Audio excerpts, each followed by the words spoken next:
Hi, my name is Seung Kim. I'll be for your Intro to 3D Modeling class instructor for today. So we are going to look into Maya to create a simple polygon model like this on an airplane. So we're going to go step by step and try to find out if you could make one or even make better than this one. All right, I'm going to hide this one away. So we're going to be using uh, Maya modeling. So make sure you have a modeling set up, and we're going to using poly modeling shelf. So these are the tools that we're going to be using for today.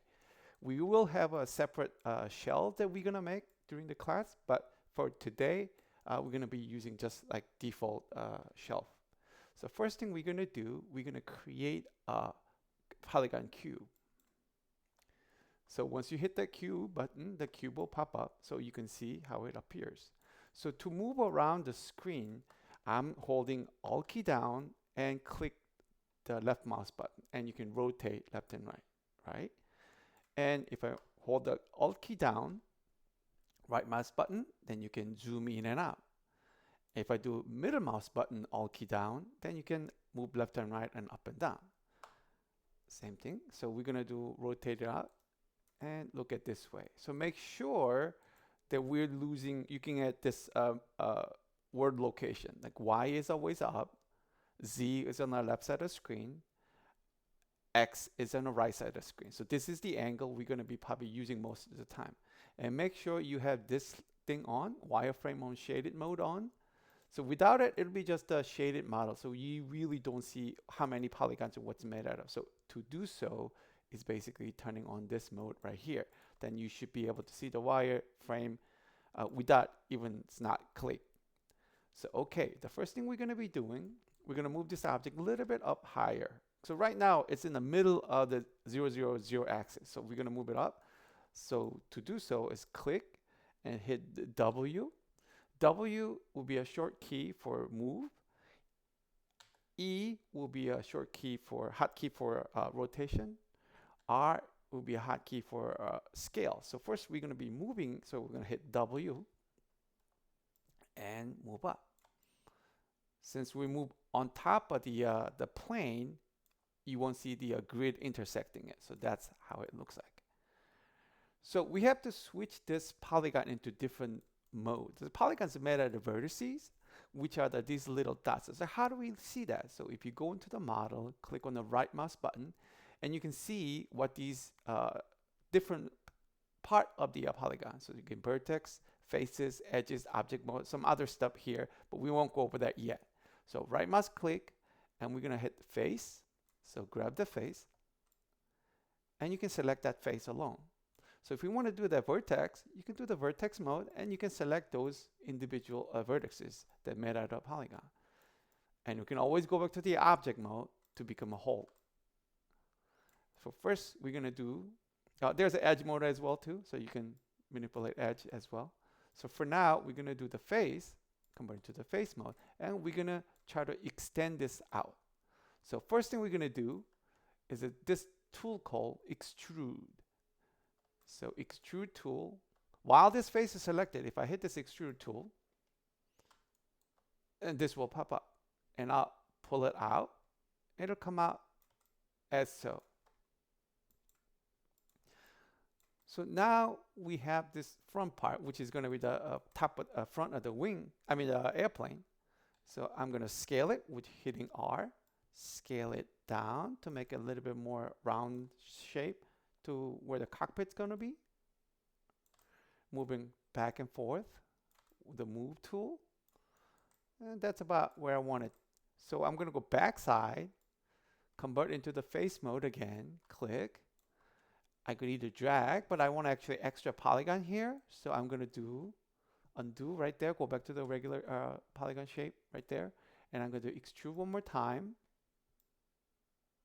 and drag it out as much as I can for the tail part. And then hit R for scale and scale it down. And I'm going to move upward so it'll be more, reminiscent to the airplane shape. But I'm guesstimating here, but I want this to be parallel to where it was.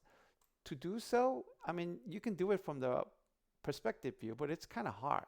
So let's go to the orthographic view, which is a hitting space bar. And you can go to the side view right here, and you can see moving up and down, you can definitely see where the side will be. So that's about the placement that I want it to be. And hit spacebar one more time, and go to the perspective view, and then hit spacebar again, and I'm back to the perspective view. So now I wanted to create a little wing coming out from the side. So I'm gonna grab this face right here. But when I select one side, the other side I have to go back and select manually. But if I want these things to happen symmetry, then we could turn on the symmetry function. So select up here to object X. That means whatever I select on one side of the object X, it'll be selected on the other side of the X. So the minus X will be here, positive X is here. So whenever I select any of these spaces, it'll do the opposite side. That's how the symmetry works. So now I'm going to extrude one more time. If I'm dragging it out, it just looks like this. I want actually a space here, right? So I don't want it to drag it out. Go undo. I'm going to scale it as it is here. And then I'm going to hit scale. Thin it out a little bit. And I move W and move up a little bit. I'm going to make it a little bit wider. About that much. And it's going to do exactly the other side too. Okay. Now I'm going to select that face again.